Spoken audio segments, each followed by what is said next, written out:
Hello. Social മീഡിയയില് യൂട്യൂബില് videos ഇടുന്ന ആൾക്കാര് അവര് ചെയ്യുന്ന ഒരു പരിപാടിയുണ്ട്.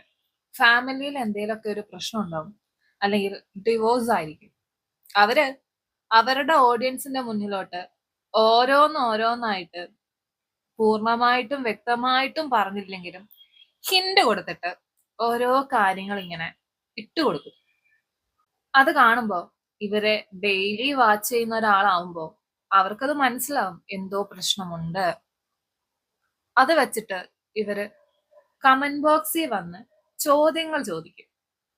അതിന് കുറെ കാലം ഉത്തരം വരാതിരിക്കും. അവസാനം ഉത്തരം പറഞ്ഞേ പറ്റൂ എന്നുള്ള ഒരു സിറ്റുവേഷൻ വരുമ്പോ അത് അവരുടെ ഓഡിയൻസിലോട്ട് ഇട്ടിട്ട് നിങ്ങൾ കാരണമാണ് ഞാൻ ഇത് പറയേണ്ടി വരുന്നത്, അല്ലെങ്കിൽ നിങ്ങൾ കാരണമാണ് ഞാൻ ഇത് പറഞ്ഞത്, ഇനി ഇൻ ഫ്യൂച്ചർ എനിക്ക് എന്തെങ്കിലുമൊക്കെ പറ്റിക്കഴിഞ്ഞാൽ ഇതിന് നിങ്ങൾ കാരണമായിരിക്കും എന്നൊക്കെ പറയുന്നതിനെ തെണ്ടിത്തരം എന്നല്ലെങ്കിൽ വേറെ ഏതെങ്കിലും ഭാഷയിൽ നമുക്ക് പറയാൻ പറ്റും. നിങ്ങൾ ഇട്ട് കൊടുക്കുന്നതിനെയാണ് അവർ ചോദ്യം ചെയ്യുന്നത്, അല്ലേ? അങ്ങനെ ഒരാള് ഡിവോഴ്സായി അവര് ചെയ്യുന്ന കോണ്ടന്റിലൊക്കെ അവര് അങ്ങോട്ട് ഇട്ട് കൊടുക്കുന്നുണ്ട് പല കാര്യങ്ങളും. വ്യക്തമായിട്ട് പറഞ്ഞിട്ടില്ലെങ്കിലും അവിടെ ഇവിടെ ആയിട്ട് അവര് അവരുടേതായിട്ടുള്ള കാര്യങ്ങൾ പറഞ്ഞു പോകുന്നുണ്ട്.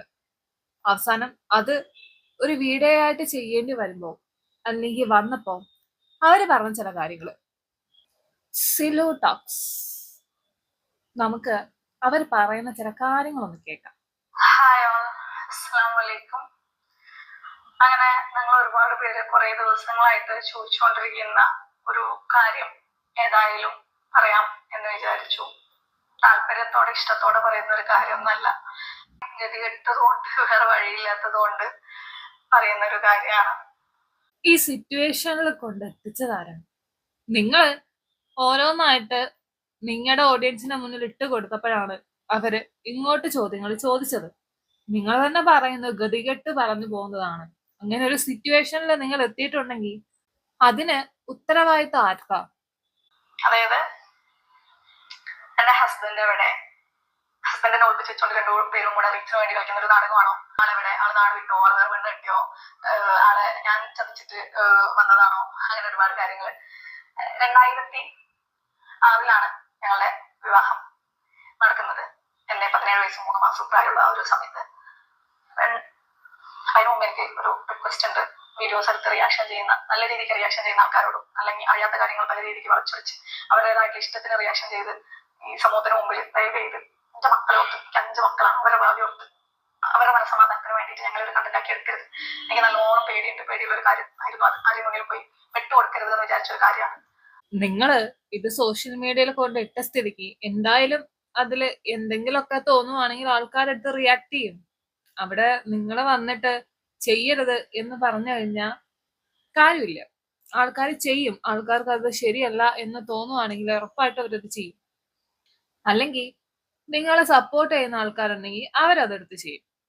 ഇതിൽ ഏത് നെഗറ്റീവ് ആയിട്ടാണേലും പോസിറ്റീവ് ആയിട്ടാണേലും സോഷ്യൽ മീഡിയയിൽ വന്ന ഒരു കോണ്ടന്റ് എന്തായാലും റിയാക്ഷൻ ചെയ്യുന്ന ആൾക്കാരോ അല്ലെങ്കിൽ ബാക്കിയുള്ള ആൾക്കാരോ എടുത്ത് ചെയ്യും.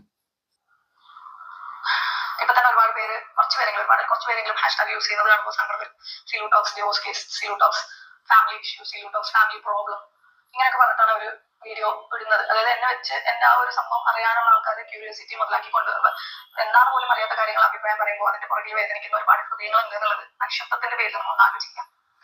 നടന്ന ഞങ്ങളുടെ ആ ഒരു വിവാഹ ജീവിതം ഞങ്ങൾ 2020 ഞാനത് അനൗൺസ് ചെയ്യുന്നു. 20 വർഷം ആവുന്നു. ഞങ്ങൾ സെപ്പറേറ്റഡ് ആയിട്ടുണ്ട്. ഇത് എന്തുകൊണ്ട് ഞാൻ പറഞ്ഞില്ല എന്ന് ചോദിച്ചാൽ എന്റേതായിട്ടുള്ള കുറച്ച് ഫാമിലി സെക്യൂരിറ്റി പ്രോബ്ലം ഉണ്ട്. കാരണം ഒന്ന് ആലോചിച്ച് നോക്കിക്കെ, ഈ ഒരു സമൂഹത്തിൽ പൈസയ്ക്ക് വേണ്ടി എന്തും ചെയ്യുന്ന ഈ ഒരു കാലഘട്ടത്തിൽ ഞാൻ 5 മക്കളും സെപ്പറേറ്റ് ആയിട്ട് താമസിക്കുകയാണ് ഒരു വീട്ടിൽ എന്ന് പറഞ്ഞു കഴിഞ്ഞാൽ ഉണ്ടാവുന്ന പ്രോബ്ലംസ്, ഓരോ കുടുംബത്തിലൊക്കെ 5 പേരൊക്കെ തലക്കടിച്ചു വന്നു എന്നൊക്കെ ന്യൂസിൽ നമ്മൾ കേട്ടിട്ടില്ല. അങ്ങനെയുള്ള കുറെ പ്രോബ്ലംസിനെ ഇതാക്കിയിട്ട് ഒരിക്കലും എന്റെ ഫാമിലിയിൽ ഒരുപാട് പേര് പറഞ്ഞിട്ടുണ്ടായിരുന്നു, ഒരിക്കലും അത് ഒരു വീഡിയോയിൽ പറയേണ്ട ആവശ്യമില്ല, ആരെയും ബോധിപ്പിക്കേണ്ട ആവശ്യമില്ല എന്നൊക്കെ രീതിയിൽ തനിച്ച് താമസിക്കുന്ന ഒരു വീട് ഈ കുറുവാ സംഘം മറ്റത് മറിച്ചതൊക്കെ പറയുന്ന സമയത്ത് മക്കൾ സേഫ് ആയിരിക്കണം എന്നുള്ള ആഗ്രഹം കൂടി എനിക്കുണ്ടായിരുന്നു. ഇനിയിപ്പോ എന്റെ മക്കളെ ആരെങ്കിലൊക്കെ എന്റെ മക്കളെ തലക്കടിച്ച് പോകുന്ന എന്തെങ്കിലുമൊക്കെ ചെയ്യുകയാണെങ്കിൽ ഈ പറഞ്ഞ ആൾക്കാർ കൂടെ ഇൻഡയറക്ട്ലി മെയിൻ ആയിട്ട് നിങ്ങളും കൂടെ ഒരു റീസൺ ആയിരിക്കും. ഞാൻ അവർക്ക് ഉദ്ദേശിച്ചിട്ടാണെന്നും പറയാതിരുന്നത്. ഒരു കോമൺ സെൻസ് ഉള്ള ആൾക്കാർക്ക് വീഡിയോ കണ്ടു കഴിഞ്ഞാൽ തന്നെ മനസ്സിലാവുന്ന ഒരു കാര്യമാണ്. പക്ഷെ ഞാൻ ഇത് ഓപ്പൺ ആയിട്ട് പറയണം, അതിനുശേഷം നിങ്ങളുടെ അന്ത്യ ചർച്ചകൾക്ക് ഞാനൊരു കാരണമായി തീരാനും വേണ്ടിയിട്ട് നിങ്ങൾ ആഗ്രഹിക്കുന്നു എന്ന് തോന്നുന്നു. അതിന് വേണ്ടി എന്നെ കൊണ്ട് പറയിപ്പിക്കാനും വേണ്ടിയിട്ട് അങ്ങേയറ്റം ശ്രമിച്ച ഒരുപാട് ആൾക്കാരുണ്ട്. അതിന് വേണ്ടിയിട്ട് ഒരു മനുഷ്യനെ ഏറ്റവും മോശമായ രീതിയിൽ എങ്ങനെയൊക്കെ വേദനിപ്പിക്കാൻ പറ്റും അതിന്റെ അങ്ങേയറ്റം നിങ്ങൾ വേദനിപ്പിച്ചിട്ടുണ്ട്. കണ്ടന്റിന് വേണ്ടി എന്ന് പറയുമ്പോൾ, അല്ലെങ്കിൽ ഇത് കഴിഞ്ഞാൽ പിന്നെ കണ്ടന്റ് ഇല്ല എന്ന് പറയുന്നവരോട് എനിക്കൊന്ന് പറയാനുണ്ട്. ഇനി അടുത്തത് നിങ്ങൾക്ക് അറിയാൻ ഒരു കാര്യം എന്ന് പറഞ്ഞു കഴിഞ്ഞാൽ, കുറുവാ സംഘം 5 പേരെ തലക്കടിച്ച് കൊന്നു എന്നുള്ള വാർത്ത. കുറുവാ സംഘം എന്ന് പറയുന്നത് അവർ ആരുടെ വീട്ടിലാണെങ്കിലും, ഏത് വീടാണെങ്കിലും, എത്ര ആൾക്കാരുള്ള വീടാണെങ്കിലും, എത്ര വലിയ ആൾക്കാരുടെ വീടാണെങ്കിലും കയറണം എന്ന് തോന്നിക്കഴിഞ്ഞു കഴിഞ്ഞാൽ കുറുവാ സംഘം പോയി കയറും. അതിനിപ്പോ സ്ത്രീകൾ മാത്രമുള്ള വീടാണോ, ഹസ്ബൻഡ് ഇല്ലാത്ത വീടാണോ എന്നൊന്നും അവർ നോക്കത്തില്ല. പിന്നെ 5 പേരെ തലക്കടിച്ചു കൊന്ന കേസ്, അത് ലഹരി തലക്ക് പിടിച്ച ഒരു പ്രാന്തൻ അവൻ ചെയ്ത ചെറ്റത്തരം. പിന്നെ നിങ്ങൾ ഈ പറഞ്ഞു വന്നതില് ഇങ്ങനെയാണ് നിങ്ങൾ പറഞ്ഞതെങ്കിൽ അത് പിന്നെയും കൺവിൻസ് ആവുമായിരുന്നു. അതായത് ഒറ്റയ്ക്ക് താമസിക്കുന്ന സ്ത്രീ, ഡിവോഴ്സ് ആയ സ്ത്രീ എന്നറിയുമ്പം ചില ഞരമ്പന്മാർക്ക് എവിടെ നിന്നൊക്കെയോ ഒരു തരം ഞരമ്പിന്റെ അസുഖം വരും. അതാണ് കൺവിൻസ് ചെയ്യാൻ നോക്കിയതായിരുന്നെങ്കിൽ അത് വ്യക്തമായിട്ട് കൺവിൻസ് ആവുമായിരുന്നു. കാരണം ചില സ്ത്രീകൾക്ക് ഇതുപോലുള്ള അവന്മാരെ കാണുമ്പോൾ പേടിയാവും. പിന്നെ ഒറ്റയ്ക്ക് താമസിക്കുന്ന സ്ത്രീകൾക്ക് പേടിയുണ്ടാവും. പക്ഷെ ഈ കുറുവാ സംഘത്തിന്റെ കാര്യവും ഈ 5 പേരെ തലക്കടിച്ച കൊന്ന കാര്യവും എനിക്ക് അത്ര കൺവിൻസ് ആയില്ല. അതുകൊണ്ട് ഞാൻ എന്റെ അഭിപ്രായം പറഞ്ഞതാണ്. കാര്യം എന്ന് പറഞ്ഞു കഴിഞ്ഞാൽ, എന്തുകൊണ്ട് ഇവർ വേർപിരിഞ്ഞു, അതിന്റെ ആരാണ് തെറ്റുകാരി, ആരാണ് തെറ്റുകാരൻ, അങ്ങനെ കുറെ കാര്യങ്ങൾ നിങ്ങൾക്ക് അറിയേണ്ടതായിട്ടുണ്ടാവും. ശരിക്കും എനിക്ക് ഇതൊരു കണ്ടന്റ് ആക്കി എടുക്കണമെന്നുണ്ടെങ്കിൽ ഡെയിലി ഒരു 3 വീഡിയോ ഇടാനുള്ള കണ്ടന്റില്ലേ, അത് വെച്ചിട്ട് എനിക്ക് പൈസ ഉണ്ടാക്കാനോ. പക്ഷെ ഞാനത് മാക്സിമം ഒഴിവാക്കാനും വേണ്ടിയിട്ടാണ് ഈ കാര്യങ്ങളൊന്നും തന്നെ റിവീൽ ചെയ്യാതെ ഞാൻ എന്റെ മക്കൾ വീട് മാറി പറഞ്ഞല്ലോ, വീട് മാറുന്നു, അത്രേ ഉള്ളൂ. കൂടുതൽ എക്സ്പ്ലനേഷന്റെ ആവശ്യം ഇല്ലായിരുന്നു. ബട്ട് നിങ്ങൾ വീഡിയോ ഇട്ടിട്ടില്ല എന്ന് ഞാൻ പറഞ്ഞു കഴിഞ്ഞാൽ സമ്മതിക്കത്തില്ല. കാരണം നിങ്ങൾ അവിടെയും ഇവിടെയും തൊടാതെ കുറെ വീഡിയോസ് നിങ്ങൾ ഇട്ടിട്ടുണ്ട്. നിങ്ങൾ നിങ്ങളുടെ അക്കൗണ്ടിൽ തന്നെ നോക്കിക്കഴിഞ്ഞു കഴിഞ്ഞാൽ, തംബ്ലൈൻസ് നോക്കിക്കഴിഞ്ഞു കഴിഞ്ഞാൽ നിങ്ങൾക്കത് മനസ്സിലാവും. നിങ്ങൾ അവിടെ ഇവിടെയും തൊടാതെ കുറെ വീഡിയോസ് നിങ്ങൾ ഈ ഒരു വിഷയത്തിനെ കുറിച്ച് ഇട്ടിട്ടുണ്ട്. ഇതിൽ എനിക്ക് മറ്റൊരു റിക്വസ്റ്റും കൂടി ഉണ്ട്. അഭിപ്രായം പറയുന്ന ആൾക്കാർ, ഇപ്പൊ എനിക്കൊരു കാര്യത്തിൽ അഭിപ്രായം പറയണമെന്നുണ്ടെങ്കിൽ ആ കാര്യത്തിൽ ഞാൻ ഏതെങ്കിലും വിധത്തിൽ ഇൻവോൾവ് ആയിരിക്കണം.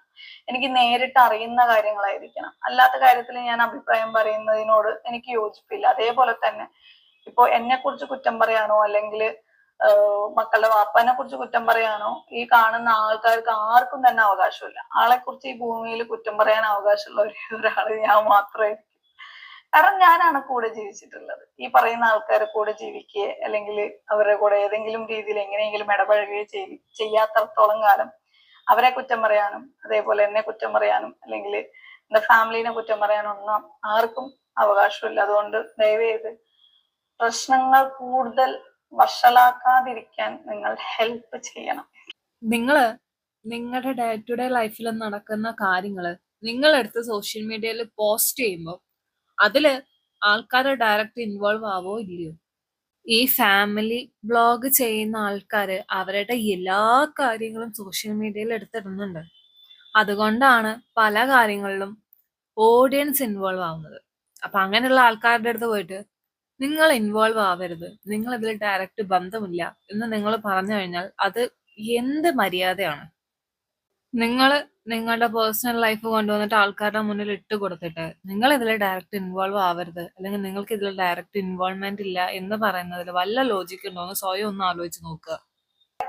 ആളുടെ ക്യാരക്ടറും രണ്ടും എൻറ്റയർലി ഡിഫറെന്റ് ആയിട്ടുള്ള ഒരു ക്യാരക്ടറാണ്. അപ്പൊ അത് വെച്ച് പോകുന്ന സമയത്ത് ഓട്ടോമാറ്റിക്കലി അതിൻ്റെതായിട്ടുള്ള ക്ലാഷ് കാര്യങ്ങളൊക്കെ വരും.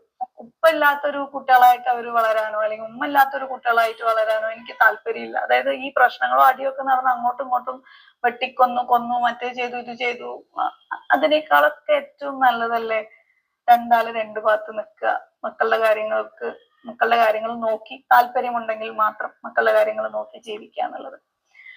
ലാസ്റ്റ് ആരോ പറഞ്ഞിട്ടുണ്ടായിരുന്നു, ഞാൻ മക്കളെയും കൂട്ടി ഇറങ്ങി അയാളെ ഒറ്റപ്പെടുത്തി അവരെ ദ്രോഹിക്കുന്നു, അവരെ ജീവിതം നശിപ്പിക്കുന്നു എന്ന് പറഞ്ഞിട്ട്. ഞാൻ ഒരു കാര്യം ചോദിക്കട്ടെ, എന്നാ മക്കളെ ഞാൻ അവിടെ അയാളെ ഒറ്റപ്പെടുത്താതിരിക്കാനും വേണ്ടിയിട്ട് അവിടെ വിട്ടിട്ട് ഞാൻ ഇറങ്ങിപ്പോയിട്ടുണ്ടെങ്കിൽ നിങ്ങൾ എന്ത് പറയുമായിരുന്നു? ഇനി അതല്ല, ഞാനും എന്റെ മക്കളും അവിടെ താമസിച്ചുകൊണ്ട് വേറെ ആരെങ്കിലും ഇറങ്ങിപ്പോകേണ്ട ഒരു സിറ്റുവേഷൻ വന്നാൽ നിങ്ങൾ എന്താ പറയാ? ഷോ അവനെ ഇറക്കി വിട്ടു എന്ന് പറയും. അവിടുന്ന് ഞാനും എന്റെ മക്കളും അവർക്ക് ബുദ്ധിമുട്ടാവാതെ രീതിയിൽ ഇറങ്ങി വന്നപ്പോ ഇങ്ങനെയും പറയുന്നു. സോഷ്യൽ മീഡിയയിൽ ഉള്ളത് കൊണ്ട് മാത്രം ഒരാളുടെ ലൈഫിൽ എല്ലാ കാര്യവും അവര് ഡിസ്ക്ലോസ് ചെയ്യണം, അത് ഞങ്ങളുടെ അവകാശമാണ് എന്ന് പറയുന്നത് ഭയങ്കര മോശമായിട്ടുള്ള ഒരു കാര്യം കൂടിയാണ്. ചില സമയം തോന്നും ജീവിക്കണ്ട, ജീവിക്കുന്നതിനേക്കാളും എത്രയോ എളുപ്പമാണ് മരണം എന്നുള്ളത് തോന്നിയിട്ടുണ്ട്. പക്ഷെ ഞാൻ എന്ന് പറയുന്ന ആ ഒരാള് ഇങ്ങനെ ഒരിക്കലും ഓപ്പൺ ആയിട്ട് ഇങ്ങനെ പറയാൻ പാടില്ല. കാരണം എന്നെ കണ്ട് ജീവിക്കണം എന്ന് ആഗ്രഹം തോന്നിയിട്ടുണ്ട് എന്ന് പറയുന്ന ഒരുപാട് പെൺകുട്ടികളുണ്ട്. ഒരുപാട് പേര് സപ്പോർട്ട് ചെയ്യാം, നിങ്ങൾ ഡെയിലി വീഡിയോ ഇടുമോ, ഡെയിലി 2-3 വീഡിയോ ഇടും എന്നൊക്കെ പറഞ്ഞിട്ടുണ്ടായിരുന്നു. അപ്പൊ ഡെയിലി 2-3 വീഡിയോ ഒന്നും ഇടാൻ പറ്റില്ല, ഒരു വീഡിയോ ഇടുമ്പോ തന്നെ നമ്മൾ ചത്തു മതിയാവും. അങ്ങനെയാണ് ഞാൻ വീഡിയോ ഇട്ടത്. അപ്പോഴാണ് ഒരുപാട് പേർക്ക് ഞാൻ പറ്റിക്കാണെന്നുള്ളൊരു തോന്നലൊക്കെ വന്നു. അതിങ്ങനെ നിരന്തരം ഭയങ്കര മോശമായിട്ടുള്ള രീതിയിലാണ് പറയുന്നത്. ഞാൻ സത്യം പറഞ്ഞ യൂട്യൂബിൽ നിന്നും കിട്ടുന്ന പൈസ എന്ന് പറയുന്നത് ഗതികെട്ട പൈസ എന്നാണ്. അത്രയും മോശമായ രീതിയിലാണ് പറയുന്നത്. കാരണം ഈ മോശമായിട്ടുള്ള രീതിയിൽ പറയുന്ന ആൾക്കാരെ കൊണ്ട് നമുക്ക് സത്യം പറഞ്ഞ ഗുണമൊന്നുമില്ല.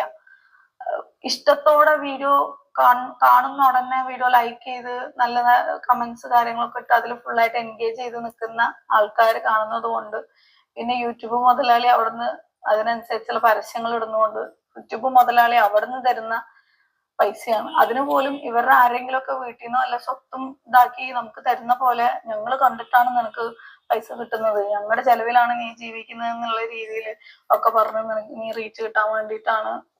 എന്റെ പൊന്നോ, സത്യം പറയല്ലേ, ഇങ്ങനത്തെ റീച്ച് ആരെങ്കിലും ജീവിതത്തിൽ പ്രതീക്ഷിക്കുവോ?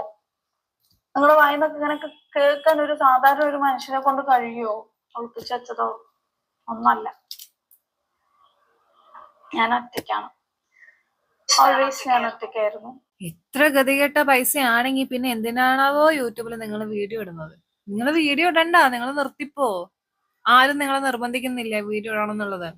ഇത്രയും ഗതികെട്ട പൈസ കൊണ്ട് നിങ്ങൾ ജീവിക്കണ്ട, നിങ്ങൾക്ക് വരുമാനവും വേണ്ട. പിന്നെ ഞാൻ കാരണമാണ് നീ ജീവിച്ചു പോകുന്നതെന്ന് പറയുന്ന ആൾക്കാരുടെ അടുത്ത് നമുക്കൊന്നും പറയാൻ പറ്റത്തില്ല. കാരണം അവര് അവരുടെ പൈസ ചെലവാക്കി, അവരുടെ ഡാറ്റ ഓണാക്കി, അവര് നമ്മുടെ വീഡിയോ കാണുന്നതുകൊണ്ടാണ് നമ്മുടെ വീഡിയോ റീച്ച് കയറുന്നതും അതിന് റവന്യൂ വരുന്നതും. അതിന് അവരങ്ങനെ ചോദിച്ചു കഴിഞ്ഞാൽ നിങ്ങൾക്ക് തിരിച്ചൊന്നും പറയാൻ പറ്റത്തില്ല. ഇനി മുതൽ നിങ്ങൾ വീഡിയോ ഇടണ്ട, ഈ ഗതികെട്ട പൈസ നിങ്ങൾ യൂസ് ചെയ്യണ്ട, പ്രശ്നം അവിടെ തീർന്നല്ലേ. ശരി എന്നാ.